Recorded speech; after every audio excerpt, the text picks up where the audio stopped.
وہ نہایت ہی نیک، عادل اور رحم دل بادشاہ تھا۔ اس میں کمال کی خوبیاں تھیں۔ جب اسے تخت نشین ہوئے 8 سال ہوئے تو اتفاق سے ہجری سن 800 کا آغاز ہو چکا تھا۔ درباریوں نے بادشاہ سے عرض کیا، عالی جاں اس بار ایک زبردست سا جشن منانے کی اجازت دے دی جائے۔ بادشاہ نے حیرت سے پوچھا، جشن؟ وہ کس لیے؟ وہ اس لیے کہ اللہ تعالیٰ کے فضل و کرم سے اسلامی ہجری تاریخ کا 800واں سال شروع ہوا ہے اور آپ کی سلطنت شروع ہوئے 8 سال ہو گئے ہیں۔ بادشاہ نے کہا، تو پھر؟ درباریوں نے کہا، یہ ایک اچھا شگن ہے۔ بادشاہ نے کہا، اچھا شگن کس طرح ہے؟ درباریوں نے کہا، ہمیں امید ہے انشاءاللہ تعالی حضور کے خاندان میں سلطنت بھی 800 سال تک قائم و دائم رہے گی۔ بادشاہ اس طرح کے فضول کاموں سے دور رہتا تھا، لیکن درباریوں کی مخلصانہ درخواست پر دلوں کو قریب کرنے کے لیے ایک خاص حد تک جشن منانے کی اجازت دے دی۔ ٹھیک ہے، لیکن پوری کوشش کی جائے کہ غیر شرعی رسمیں نہ ہو۔ بادشاہ کی طرف سے اجازت ملنے کی دیر تھی کہ پوری سلطنت میں بڑی زبردست قسم کے چراغاں کی رسم کی گئی۔ اس خوشی میں تمام رعایا نے بڑھ چڑھ کر حصہ لیا۔ بادشاہ کا داماد ایک باوقار اور خوبصورت نوجوان تھا۔ اس کا اخلاق بہت اچھا تھا۔ اسی جشن کے دوران ایک غریب مزدور اس کے ہاتھ سے مر گیا۔ جب بادشاہ کو پتہ چلا تو اس نے کہا، اسلامی قانون میں غریب و امیر کا امتیاز نہیں۔ ہمارا داماد ہونے کی وجہ سے وہ عدالت کی سزا سے نہیں بچ سکتا۔ اسے پکڑ کر باقاعدہ عدالت کے حوالے کر دو۔ بادشاہ کا حکم تھا، کس کی مجال تھی کہ وہ نہ مانتا۔ اسے گرفتار کر کے عدالت کے حوالے کر دیا گیا۔ باقاعدہ مقدمہ شروع ہوا تو جلد ہی گواہوں کے ذریعے ثابت ہو گیا کہ واقعی یہ قاتل ہے۔ قاتل نے مقتول کے وارثوں کو اس بات پر راضی کر لیا کہ وہ خون بہا لے لیں۔ یوں 22 اشرفیاں خون بہا کی قیمت طے ہوئی۔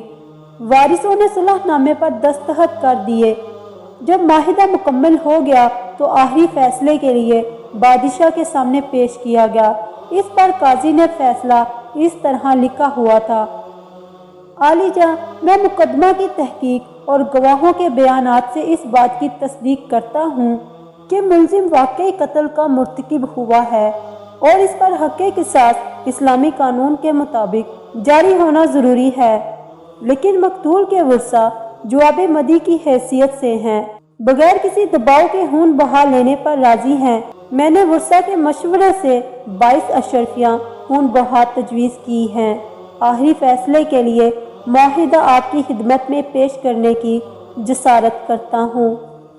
جب یہ معاہدہ بادشاہ نے پڑھا تو کہا، اس میں کوئی شک نہیں کہ ورثاء راضی ہیں، لیکن حقیقت میں یہ فیصلہ بہت کمزور ہے اور ہمیں یقین ہے کہ اس میں ہمارا داماد ہونے کی وجہ سے رعایت دی گئی ہے۔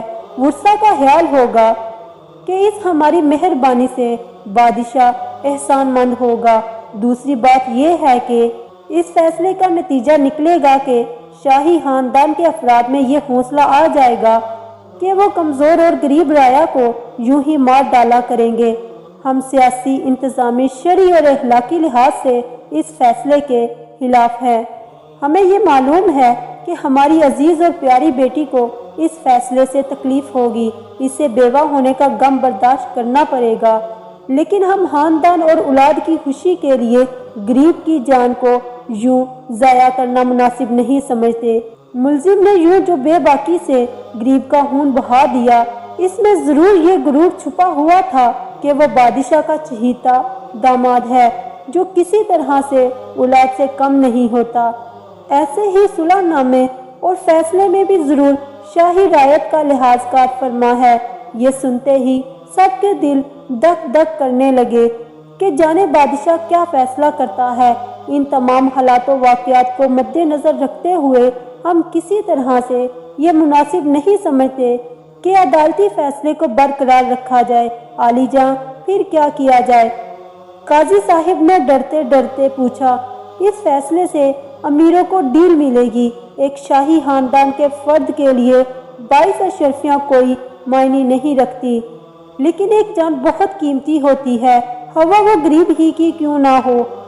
اس لیے ہم عدالت کے اس فیصلے کو رد کرتے ہیں اور حکم دیتے ہیں کہ قاتل سے قصاص لیتے ہوئے پھانسی دی جائے۔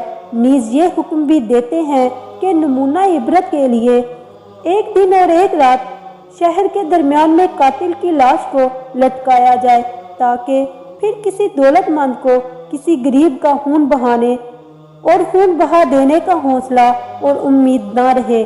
یہ سن کر پورا دربار ساکت ہو گیا۔ وہ حیران تھے کہ اتنا سخت فیصلہ بادشاہ نے کیسے کر لیا، حالانکہ قاتل تو ان کا چہیتا داماد تھا۔ یہ فیصلہ کر کے بادشاہ مطمئن تھا۔ شاہی خاندان اور وزیروں مشیروں کی طرف سے بادشاہ سے بہت سفارش کی گئی، لیکن بادشاہ نے اپنا آخری فیصلہ واپس نہ لیا اور یوں آخر کار قاتل کو پھانسی پر لٹکا دیا گیا۔ یہ عادل بادشاہ گجرات دکن کے سلطان احمد شاہ تھے۔